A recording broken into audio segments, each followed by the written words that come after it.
Hello dear student, good morning. आज हम आपके लिए लेके आए हैं कक्षा 12 का पहला चैप्टर रिलेशन एंड फंक्शन। इसमें आप पढ़ेंगे टाइप्स ऑफ रिलेशन। तो प्यारे बच्चों, टाइप्स ऑफ रिलेशन में यानी कि संबंधों के प्रकार में आप पढ़ेंगे पहला रिक्त संबंध, दूसरा सार्वत्रिक संबंध, तीसरा स्वतुल्य और चौथा सममित एंड संक्रामक संबंध यानी कि empty relation, universal relation, reflexive relation, symmetric relation and transitive relation। तो प्यारे बच्चों, इसको हम कैसे डिफाइन करते हैं, इसकी डेफिनेशन क्या होती है। समुच्चय के बारे में आपने पढ़ रखा है। समुच्चय को हम कैसे डिनोट करते हैं, दो तरह से हम समुच्चय को निरूपित करते हैं। पहला आपने पढ़ा था रोस्टर फॉर्म में और दूसरा पढ़ा था समुच्चय निर्माण यानी कि सेट बिल्डर फॉर्म में। तो आइए देखते हैं रिक्त संबंध क्या होता है। तो रिक्त संबंध की जो डेफिनेशन होती है, किसी समुच्चय ए से ए में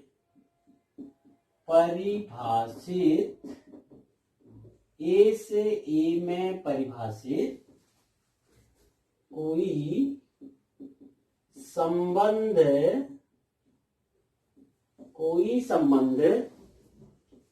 रिक्त संबंध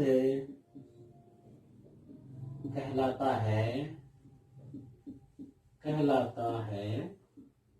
यदि समुच्चय ए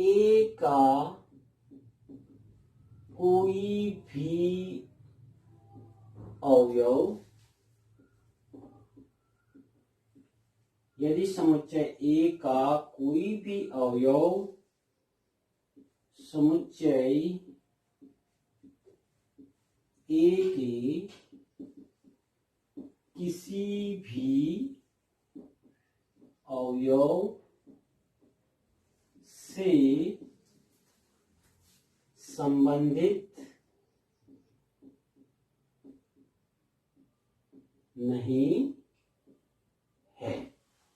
तो ये आपके रिक्त संबंध की डेफिनेशन है। किसी समुच्चय ए से ए में परिभाषित कोई संबंध, हम आर लिख देते, कोई संबंध आर मीन्स रिलेशन रिक्त संबंध कहलाता है यदि समुच्चय ए का कोई भी अवयव समुच्चय ए की यानी कि उसी समुच्चय के किसी भी अवयव से संबंधित नहीं है। इसको आप कहते हैं रिक्त संबंध, एम्प्टी रिलेशन या वॉइड रिलेशन। इसके बाद इसका एक हम एग्जांपल देखते हैं, तब आपकी समझ में बहुत अच्छे से आएगा। माना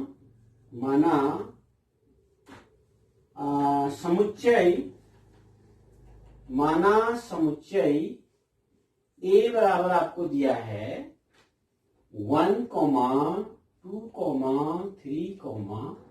ये आपको एक समुच्चय दिया है। इस समुच्चय ए से ए में परिभाषित कोई रिलेशन, माना समुच्चय ए जी को 1, 2, 3, 4 पर परिभाषित, इस पर परिभाषित कोई संबंध R इज इक्वल टू दिया है आपको, R इज इक्वल टू दिया है AB such that A into B is less than 0। किसी समुच्चय A इज इक्वल टू 1, 2, 3, 4 पर परिभाषित कोई संबंध R is equal to AB such that A into B is less than 0, यानी कि A और B का गुणनफल 0 से कम है। 0 से कम का मतलब ऋणात्मक संख्या है।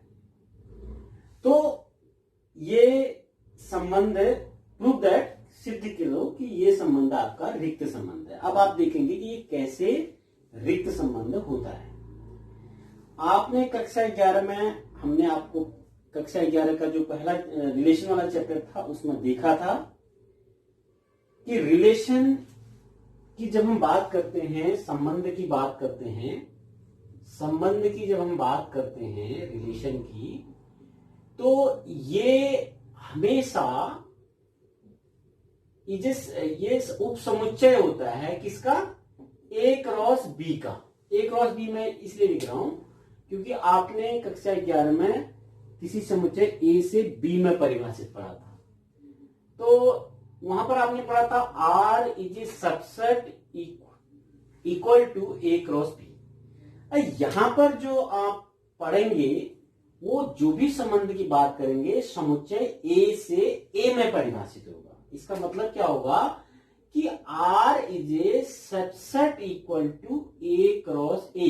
इसको आप नोट कर लीजिए, जो भी रिलेशन होगा आर वो हमेशा ए क्रॉस ए का सबसेट होगा या इक्वल होगा। अब देखते हैं ये जो आपका एग्जाम्पल हमने दिया था रिक्त संबंध का, इसमें देखते हैं कि किस तरह से ये रिक्त है।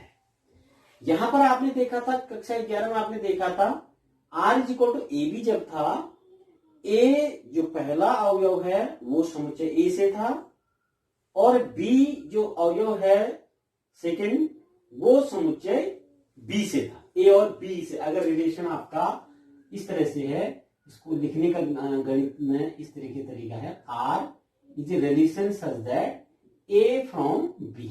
ये कक्षा 11 की बात कर रहा हूं, ये कक्षा 11 में आपने इस तरह से पढ़ रखा है। R is a relation from A, ये सेट है, set A to set B, समुच्चय ए से समुच्चय बी में, जहां पे जो भी रिलेशन आर की हम बात कर रहे थे R is a subset equal to A cross B था। यहां पे आपको क्या दिया है, आपको गिवन है ए इज इक्वल टू 1 2 3 4, ये दिया है।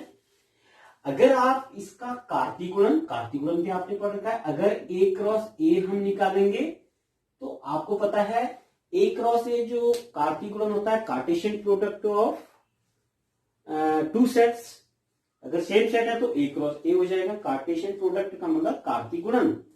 ये क्या होता है, क्रमित युग्मों का समुच्चय, कुल संभव क्रमित युग्मों का समुच्चय, यानी कि total number of possible pairs.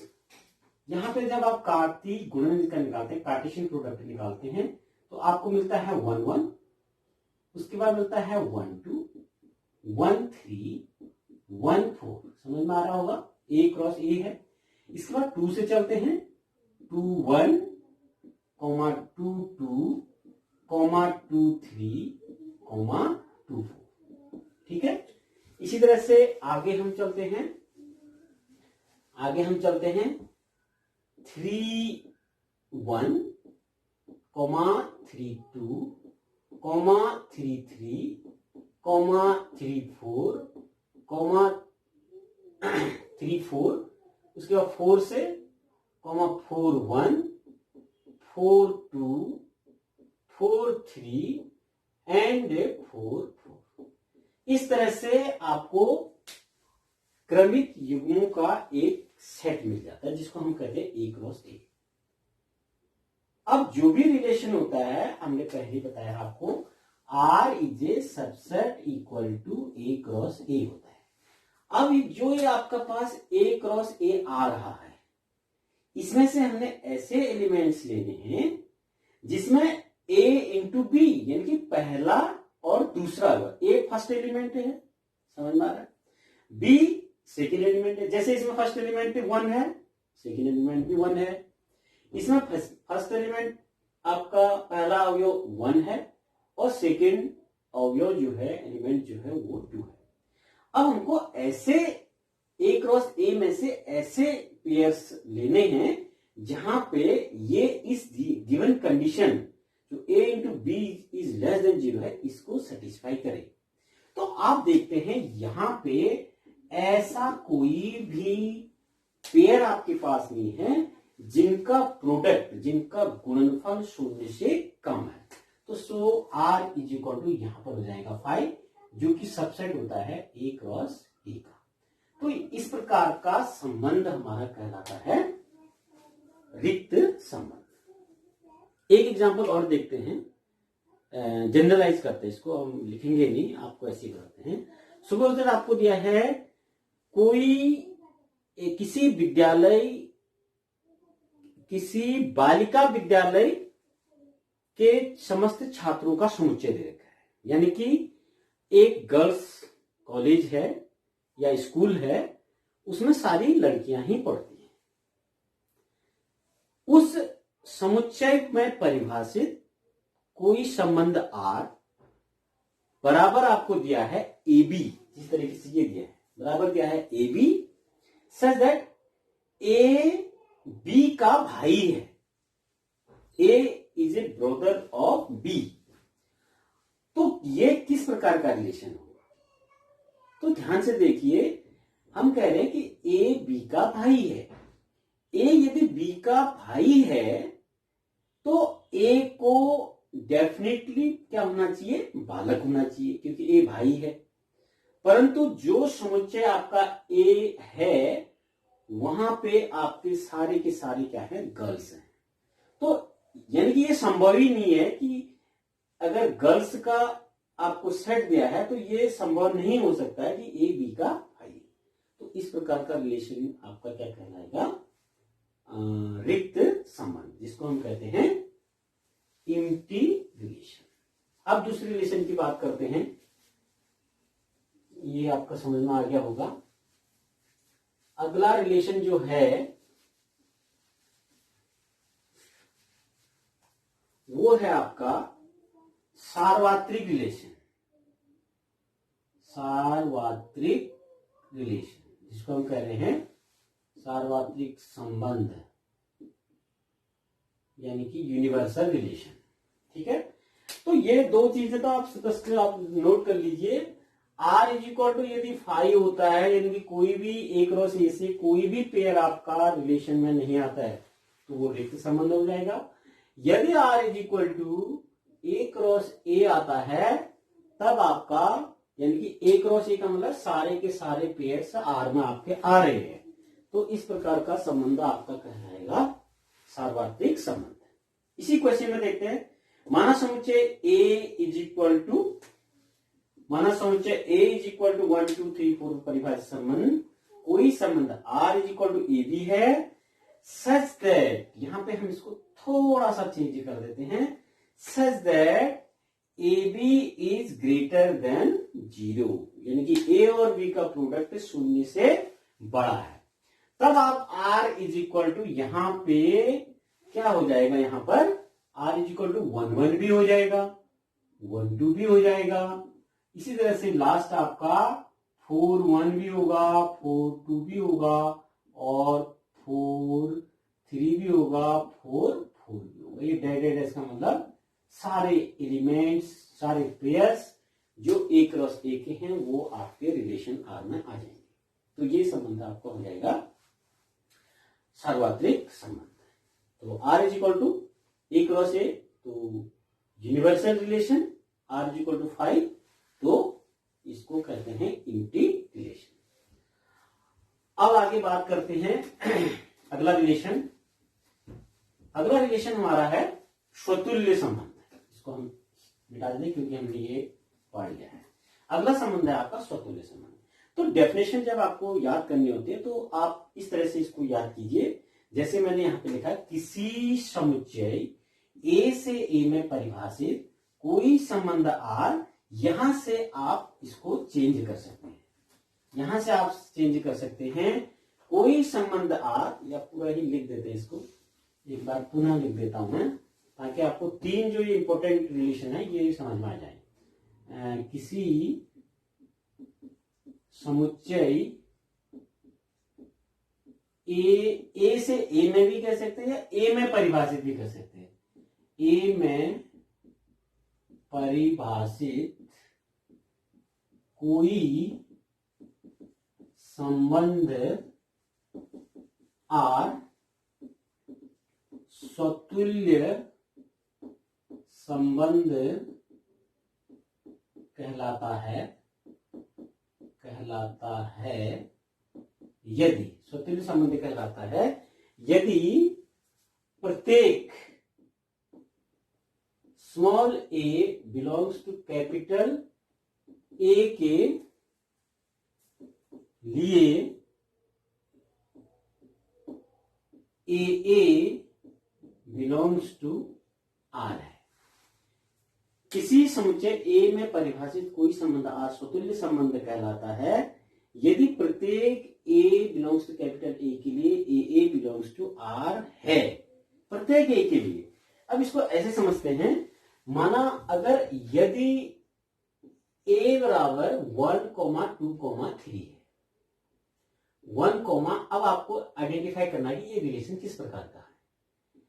A is equal to 1, 2, 3 है। यदि R में आपका 1, 1 होगा, 2, 2 होगा और 3, 3 होगा। यदि R में 1, 1 होगा, 2, 2 होगा और 3, 3 होगा, तो ये संबंध आपका स्वतुल्य संबंध होगा। लेकिन यदि R में आपका 1, 1 है, सपोज R में 1, 1 है, 2, 2 है, परंतु 3, 3 नहीं है, परंतु इसमें यदि 3, 3 नहीं होगा तो ये संबंध आपका स्वतुल्य संबंध नहीं होगा। इस बात को थोड़ा सा नोट कर लीजिए। तो इस तरह से आप चेक करेंगे कि आपको जो सेट दिया होगा उसमें डिफाइंड कोई रिलेशन दिया होगा, उस रिलेशन में कौन कौन से पेयर्स आते हैं ये आपने देखा होगा। यदि रिलेशन R में आपका 1, 1 भी आया, 2, 2 भी आया, 3, 3 भी आया, जैसे इस एग्जाम्पल में हमने देखा था, तो ये स्वतंत्र संबंध होगा। तो जनरली हम कहते हैं प्रत्येक A के लिए, प्रत्येक A का मतलब है कि A इज इक्वल टू 1 भी हो सकता है, जैसे 2 भी हो सकता है, 3 भी हो सकता है। प्रत्येक A के लिए AA बिलोंग्स टू क्या होना चाहिए, आपका R होना चाहिए। तो ये डेफिनेशन है किसकी, आपके स्वतुल्य संबंध की।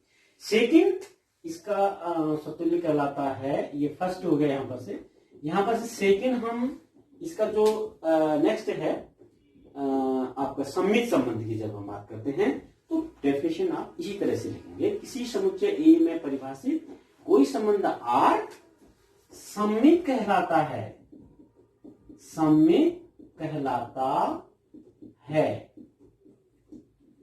सम्मित कहलाता है यदि AB belongs to R, AB यदि R में है, implies BA belongs to R. A relation defined on a set A is called symmetric if AB belongs to R implies BA belongs to R. इसी तरह से हमने स्वतुल्य की बोला, a relation defined on a set A is called reflexive if for every A belongs to capital A there is AA belongs to R. तो इस तरह से आप सम्मित को आप चेक करेंगे। यानी कि कहने का मतलब ये है कि एग्जाम्पल अगर हम थोड़ा सा सिंपली वैसे समझें तो अगर R में 1, 2 है, अगर R में 1, 2 है तो उसमें 2, 1 भी होना चाहिए। अगर R में 2, 3 है तो R में 3, 2 भी होना चाहिए। तो इस प्रकार के अगर पेयर्स आपके क्रमिक युग्म जो है आपके रिलेशन में आ रहे हैं तो आप कहेंगे कि ये संबंध आपका सम्मित संबंध है। इसका नेक्स्ट जो था 3rd नंबर का, और वैसे 5th नंबर पे लेगा था, जो कि है आपका संक्रामक की बात करते हैं। तो लिखना इतना तो आप यहां तक तो वैसे लिखेंगे, किसी समुच्चय A में परिभाषित कोई संबंध R क्या कहलाता है, संक्रामक कहलाता है, संक्रामक कहलाता है यदि ध्यान से देखिए, यदि AB बिलोंग्स टू R और BC belongs to R implies AC belongs to R है। यानी कि आर में ए बी आर में है, बीसी आर में है, और यदि एसी भी आर में होता है तो इस प्रकार का रिलेशन आपका कहलाएगा संक्रामक रिलेशन। और एक बात यहां पर नोट कीजिए, यदि किसी समुच्चय ए में परिभाषित कोई भी संबंध स्वतुल्य भी होता है, सममित भी होता है और संक्रामक होता है, यानी कि रिफ्लेक्सिव, सिमेट्रिक एंड ट्रांजिट, ये तीनों होते हैं, तो उसको हम कहते हैं कि इस प्रकार का रिलेशन आपका तुल्यता संबंध कहलाता है, जिसको कहते हैं अंग्रेजी में इक्विवेलेंस रिलेशन। तो ये तो थी आपकी संबंधों के प्रकार की बात। तो आगे एक एग्जाम्पल देखते हैं एनसीईआरटी का। जो पहला क्वेश्चन है अपने उत्तराखंड बोर्ड और जो हमारा सीबीएसई बोर्ड है उसका एक एग्जाम्पल यहां पर देखते हैं।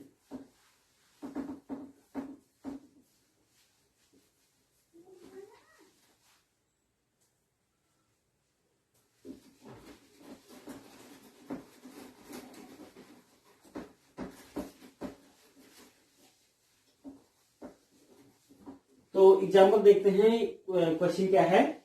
जैसे आपका पहला प्रश्न है एक्सरसाइज 1.1 का पहला एग्जाम्पल देखिए। निर्धारित कीजिए कि निम्नलिखित संबंधों में से प्रत्येक स्वतुल्य, सममित तथा संक्रामक है। क्वेश्चन है निर्धारित कीजिए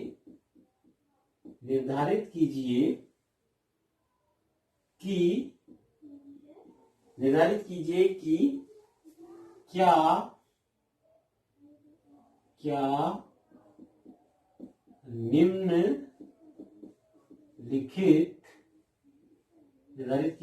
क्या निम्नलिखित संबंधों में से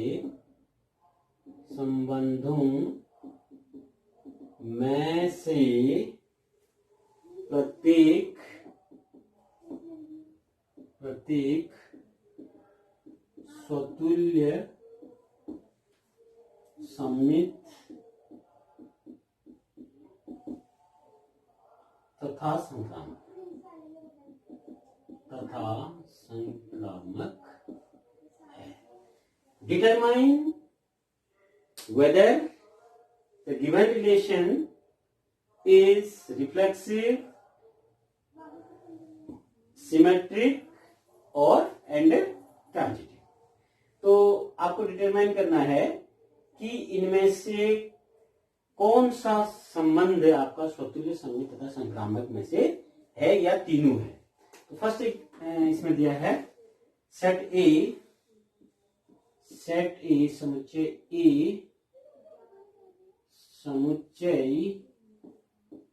ए इज इक्वल टू आपको दिया गया है 1, 2, 3 से 14 तक। ठीक है। मैं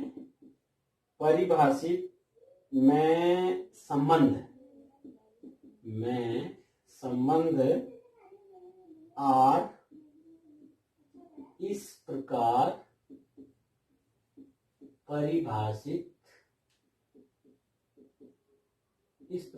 परिभाषित है कि r is equal to X Y such that 3x minus y is equal to 0। तो आपको समुच्चय ए दिया है, ए में रिलेशन दिया है, यानी कि ए से ए में परिभाषित रिलेशन r इज इक्वल दिया X Y such that 3x minus Y is equal to 0। तो हम देखते हैं कि ये स्वतुल्य है या सममित है या संक्रामक है या तीनों में से कोई है, या यानी कि चेक करते हैं कि कौन कौन से रिलेशन को ये सेटिस्फाई करता है। तो पहले हम लेते हैं किसको, स्वतुल्य को।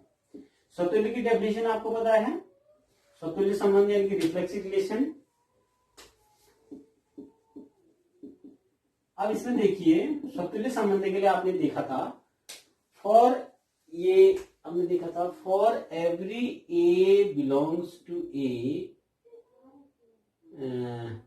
implies A belongs to R, या फॉर, ठीक है, for every A belongs to capital A belongs to R, ऐसा आपका होना चाहिए। तो आप ये आपका रिलेशन जो है ये सेट बिल्डर फॉर्म में लिखा है। अगर आर को आप लिखना चाहेंगे रोस्टर फॉर्म में तो आर आपका क्या हो सकता है? तो पहले तो हम आर की वैल्यू यहां पे फाइंड आउट करते हैं। फाइंड आउट किस तरह से करना, आपको जब भी कोई रिलेशन दिया होगा यहां पर एक्स वाई लिखा होगा या आपका ए बी लिखा होगा और एक कंडीशन आपको यहां पर दी होगी। कंडीशन यहां पर इस प्रकार से दी होगी, जैसे यहां पर 3x minus Y is equal to 0 देगा, यानी कि या इसको हम ऐसा भी कर सकते हैं कि y is equal to 3x है, y इज इक्वल टू क्या है 3x है। अब आपको जो भी x लेना है वो a से लेना है, यानी कि आप x की वैल्यू 1 ले सकते हैं। अगर x की वैल्यू आप 1 लेंगे तो y की वैल्यू आपकी कितनी आ जाएगी 3 आ जाएगी, तो एक आपको पेयर मिल जाएगा 1,3। इसी तरह से 2 पे आपको 2 3 जा 6 ये मिल जाएगा, 3 पे आपको मिल जाएगा 9, ठीक है, 4 पे आपको मिल जाएगा 12, 4 पे आपको 12 मिल जाएगा, और 5 पे ध्यान रहे 5 अगर रखेंगे तो 5 3 जा 15, तो 15 यहां पे नहीं है, क्योंकि आपका जो भी ये पेयर आ रहे हैं, जो भी ये युग्म आ रहे हैं, ये दोनों किसके अवयव होंगे आपके समुच्चय ए के, क्योंकि यहां पर हम जब भी बात कर रहे हैं ए क्रॉस ए की बात कर रहे हैं, ए क्रॉस ए की। अब यानी कि पहला जो हमारा अवयव है ये भी ए से आएगा और दूसरा भी हमारा ए से आएगा, क्योंकि ए क्रॉस ए की बात कर रहे हैं। अब यानी कि इसका मतलब यह है कि ये दोनों जो युग्म अवयव हैं ये किसके अवयव है आपके समुच्चय ए के। तो ये आपने एक रिलेशन यहाँ पे जो गिवन कंडीशन थी उसके अकॉर्डिंग आपने रिलेशन आर निकाला। अब आप देखिए इसमें स्वतुल्य संबंध के लिए कि क्या ये स्वतुल्य है या नहीं है। अब इसकी डेफिनेशन क्या कहती है स्वतुल्य की, क्योंकि for every A belongs to capital A belongs to R होना चाहिए, यानी कि अगर ए में 1 2 3 4 2 14 अगर एलिमेंट हैं तो आर में 1 1 भी होना चाहिए, 2 2 भी होना चाहिए, 3 3 भी होना चाहिए, परंतु यहां पर ऐसा हमको दिखाई नहीं दे रहा है। इसका मतलब है कि ये संबंध आपका स्वतुल्य संबंध नहीं है। तो यहां पर आप कोई भी एक एग्जाम्पल लिख दीजिए जिससे कि ये प्रूफ हो, ये शो हो जाए कि ये रिलेशन आपका स्वतुल्य नहीं है। तो ऐसा भी आप लिख सकते हैं या आप कंडीशन भी लिख सकते हैं। तो यहां पर आप लिख सकते हैं सिंस 1 बिलोंग्स टू ए में आपका 1 है, परंतु 1 1 does not belongs to R. तो ये कंडीशन आ गया आपका ए में, क्योंकि हमारे प्रत्येक ए में अगर ये स्वतुल्य होता तो 1 1 भी होता, 2 2 भी होता, 3 3 भी होता, लास्ट 14 14 भी होता, परंतु हमने एक कंडीशन यहाँ पे देखा है 1 belongs to A but 1 1 does not belongs to R, इसलिए यह संबंध स्वतुल्य नहीं है। ठीक हो गया। सेकेंड आपका है सममित संबंध। अब देखते हैं कि ये सममित संबंध है या नहीं। सममित संबंध यानी कि सिमेट्रिक रिलेशन। अब यहां पर देखिए, आप इसको देखिए रिलेशन आर को, जो आर आपको दिया है, आर में 1 3 है, आर में 1 3 है, और सिमेट्रिक की कंडीशन, सममित की कंडीशन है ए बी अगर आर में होता है तो बी ए भी आर में होना चाहिए। 1 3 है बट यहाँ पे 3 1 आर में नहीं है। तो यहां पर आप देख रहे हैं इसी तरह से 2 6 है, 2 6 वाला तो आएगा नहीं, 1 3 है और 1 3 है, 3 1 नहीं है, 2 6 है, 6 2 नहीं है, 3 9 है, 9 3 नहीं है, 4 12 है, 12 4 इसमें नहीं है। क्योंकि यहां पर लिख देंगे आप, क्योंकि सममित के लिए एक कंडीशन ही लिख दीजिए, क्योंकि 1 3 बिलोंग्स टू आर है, परंतु 3 1 does not belongs to R है। इसलिए यह संबंध सम्मित नहीं है।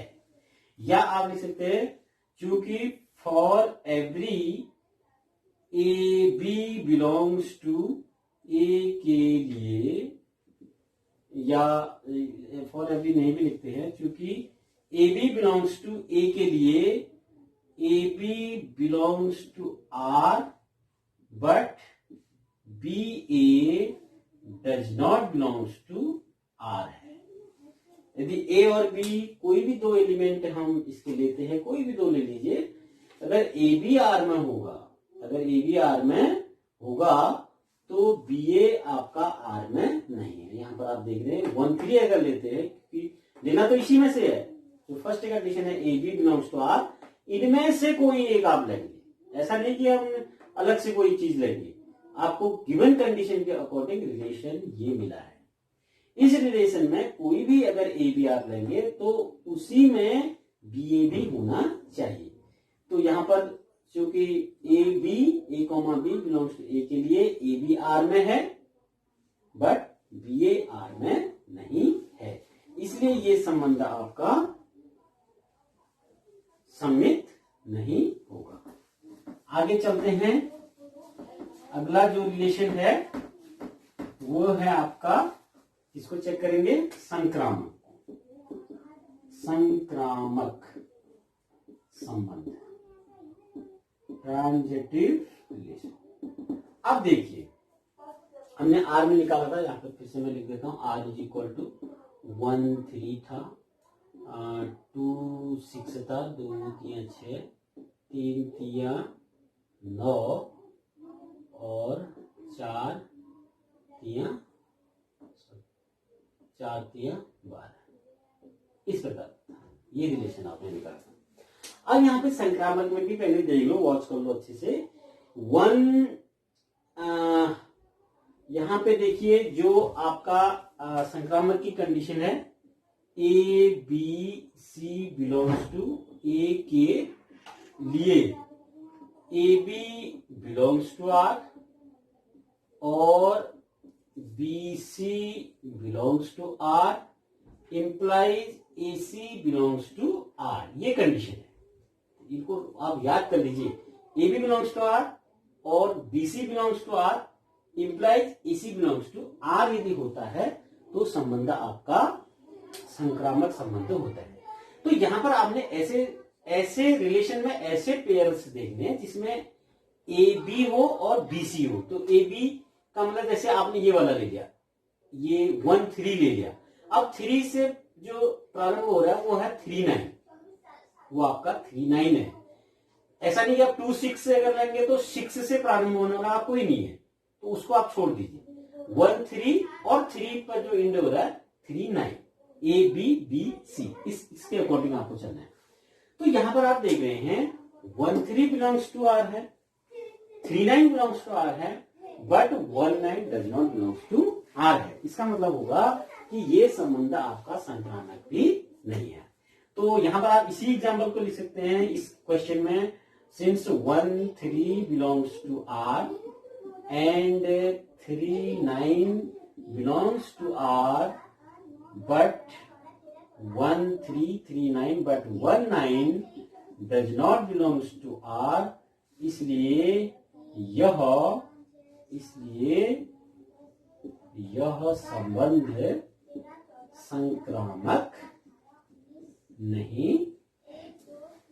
तो इस तरह से आपने इस एग्जाम्पल में देखा कि ये जो हमारे संबंधों के प्रकार थे कि किस प्रकार ये स्वतंत्र होगा या सम्मित होगा या संक्रामक होगा। तो प्यारे बच्चों, आज के लिए बस इतना ही। आगे हम अपने अगले लेक्चर में 2-3 और क्वेश्चन करेंगे जो कि आपकी बोर्ड परीक्षा में बहुत बार पूछे गए हैं इस प्रकार के प्रश्न। उसमें मैं थोड़ा सा आपको हिंट दे दूं, अगर आप घर में इनको देखना चाहें तो जो भी किसी समुच्चय ए पर परिभाषित कोई संबंध R is equal to A B such that A is a less equal B वाला क्वेश्चन है, और दूसरा आपका है इसी में A B A is less equal B square वाला है, और एक अगला क्वेश्चन आपकी बुक में दिया है A is less equal B Q. इनको थोड़ा सा आप ट्राई करेंगे घर में, पहले इनको सॉल्व करने का प्रयास करेंगे। अगर सॉल्व हो जाएंगे तो, नहीं होंगे तो फिर हम इन क्वेश्चन को यहाँ पर आपको सॉल्व कराएंगे। तो आज के लिए बस इतना ही। Thank you very much. और आप लोग मेरे इस वीडियो को देखिए और समझिए, और इसको देखना है क्योंकि टाइम बहुत कम रहता है। इसके अलावा आप अपने जो एक्सरसाइज जो आपके टेक्स्ट बुक है उस किताब में जो भी आपको पहले जो थ्योरी दे देंगे, क्योंकि ये क्वेश्चन ये चैप्टर है थ्योरेटिकल पार्ट वाला है, तो उसको थोड़ा सा पढ़िए।